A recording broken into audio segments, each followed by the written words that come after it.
రే dairy milk తింటున్నావా? ఓ dairy milk చూసి నాకు ఒకటి గుర్తొచ్చింది, అడగనా? అడుగు. ఒక సర్వే ప్రకారం మగవాళ్ళు 30 మాటలు మాట్లాడితే ఆడవాళ్ళు మాత్రం 60 మాటలు మాట్లాడతారంట. ఎందుకో తెలుసా? ఎందుకంటే మేము ఒక్కసారి చెప్తే మీకు అర్థం కాదు కదా, ప్రతిదీ 2 సార్లు చెప్పాలి కాబట్టి 60 మాటలు మాట్లాడతాం. ఓ మీరు అంత తెలివి గల వాళ్ళ? మరి సరే అయితే నేను ఒకటి చెప్తాను, దాన్ని రిపీట్ చేయి. అడుగు. టాప్ టాప్ 2 సార్లు చెప్పు. Top top. మళ్ళీ ఇంకొక 3 సార్లు చెప్పు. Top top top. ఇంకొకసారి చెప్పు. టాప్. గ్రీన్ సిగ్నల్ పడితే ఏం చేస్తావు? స్టాప్.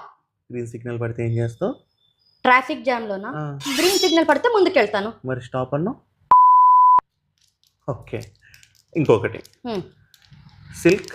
సిల్క్ 2 సార్లు చెప్పు. Silk silk. సిల్క్ను 3 సార్లు చెప్పు. Silk silk silk. నీకు ఇష్టమైన చాక్లెట్ ఏంటి? Dairy Milk Silk. ఇంకొకసారి చెప్పు. Dairy Milk silk. సిల్క్ అని ఇంకొకసారి చెప్పు. సిల్క్.